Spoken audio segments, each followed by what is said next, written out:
Bonjour et bienvenue sur ma chaîne Maman Solo Investisseuse. Alors aujourd'hui, comme d'habitude, petit podcast en voiture, je pars au travail, il est 6h30, on a presque plus d'essence, mais bon, faut y aller, c'est pas grave.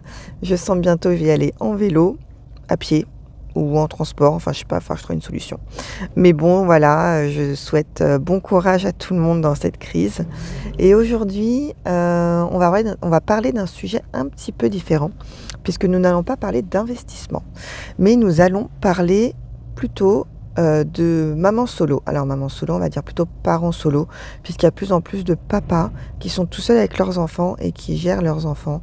Et je trouve ça vraiment très bien que l'on puisse arrêter de dire juste maman solo.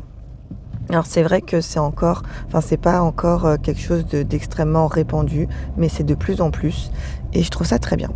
Alors aujourd'hui, je vais vous donner 3 conseils pour vivre plus sereinement le fait d'être parent solo et 3 conseils pour pouvoir comment mieux gérer votre stress et mieux gérer surtout les soirées. Parce qu'on sait qu'en tant que parent solo, le plus difficile, ce sont les soirées.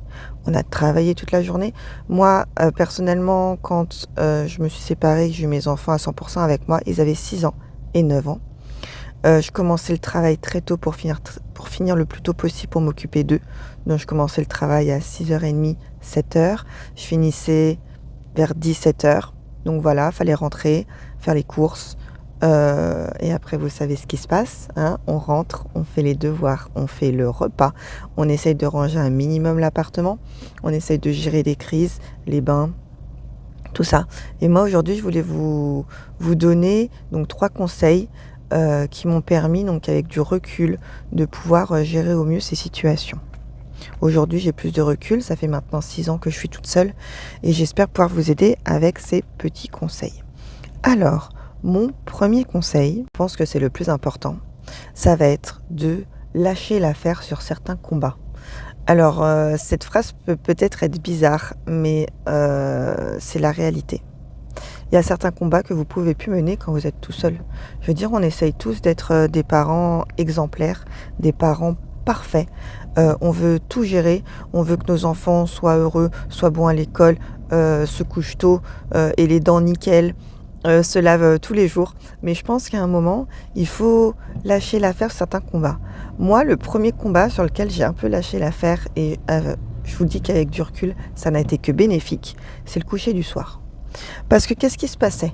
Moi, arrivée à 21h, j'étais sur les genoux, vraiment j'étais épuisée. Et quand j'allais coucher mes enfants, eh ben vous savez ce que c'est, hein? On se relève, on veut faire pipi, on veut boire un verre, on veut faire un câlin, et encore ça, c'était pas toujours. Moi, comme ils étaient 2 et comme ils sont toujours 2, bah c'était, y en a un qui est dans la chambre de l'autre, et on rigole, et on ricane, et j'entendais de loin en fait qu'ils se bagarraient. Et c'est vrai que moi à cette heure-là, je suis normalement quelqu'un qui me couche très tôt, je dors beaucoup. Et très régulièrement, littéralement, je pétais un plomb parce que la fatigue faisait que je n'en pouvais plus. Et surtout, voilà, je m'étais levée très tôt, je considérais que j'avais tout fait pour mes enfants. Et là, en fait, ils ne respectaient pas le fait que j'étais fatiguée. Donc, ce que j'ai fait, alors à vous, bien sûr, après, hein, de voir à partir de quel âge vous pouvez faire, c'est que j'ai lâché l'affaire sur le coucher. Je suis allée voir, je dis, vous voulez pas vous coucher? Pas de souci. Maman, elle va dormir. Je veux dire, il est 23h, moi je vais dormir. Si vous voulez pas vous coucher, tant pis. Demain matin, vous serez fatigué. Et ça n'a pas raté. Le lendemain matin, fatigué. Le deuxième jour, fatigué. Bah, je peux vous dire que ça n'a pas duré longtemps, hein. Dès le 3e jour, ils étaient couchés et je peux vous dire qu'ils dormaient. Et aujourd'hui, maintenant qu'ils sont plus grands, eh ben, ils se couchent tôt. Ils savent ce que c'est de respecter le sommeil et que c'est important.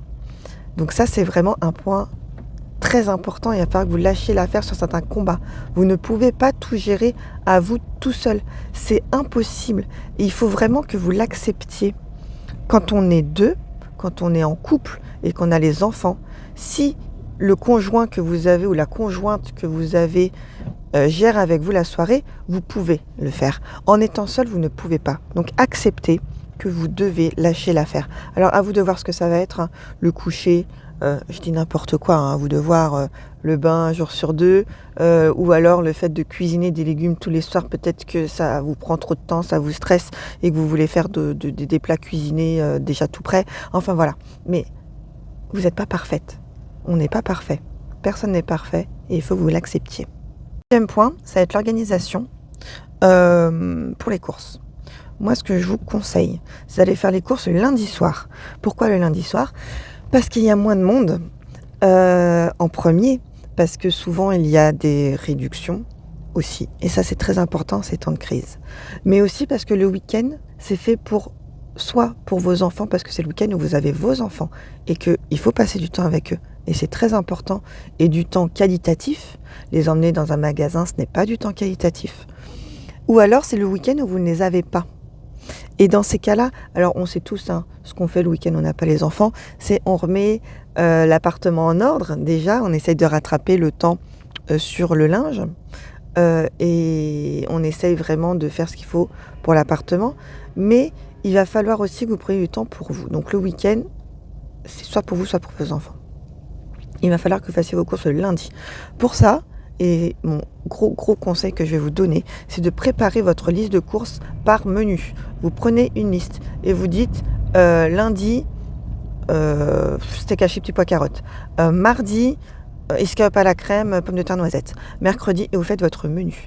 Et vous achetez uniquement ce que vous avez sur ce menu. Vous allez faire vos courses le lundi. Le lundi, hein, ça peut être si vous voulez le mardi, enfin ce que vous voulez dans la semaine. Quand vous revenez chez vous, vous rangez tout dans le frigo et vous mettez la liste sur votre frigo.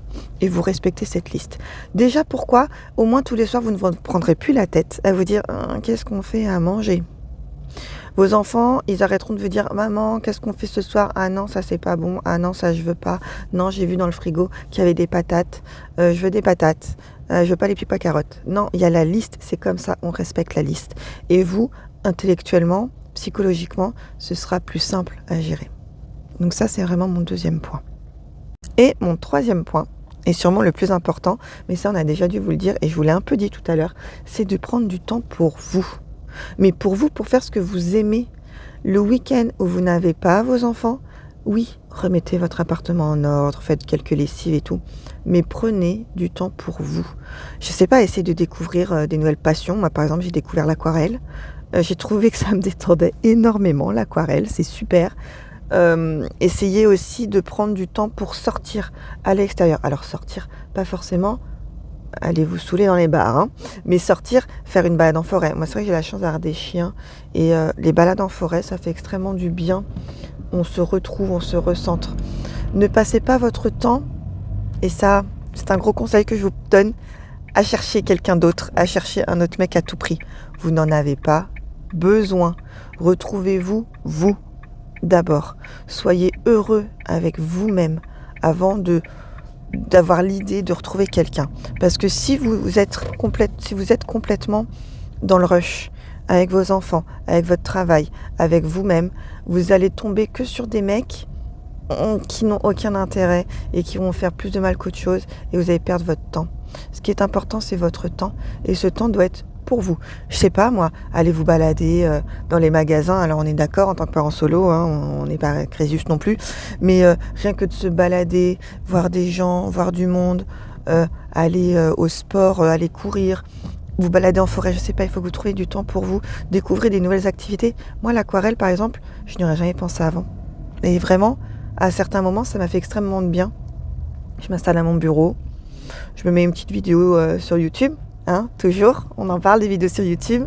J'en parle dans une autre vidéo d'ailleurs qui sont très importantes.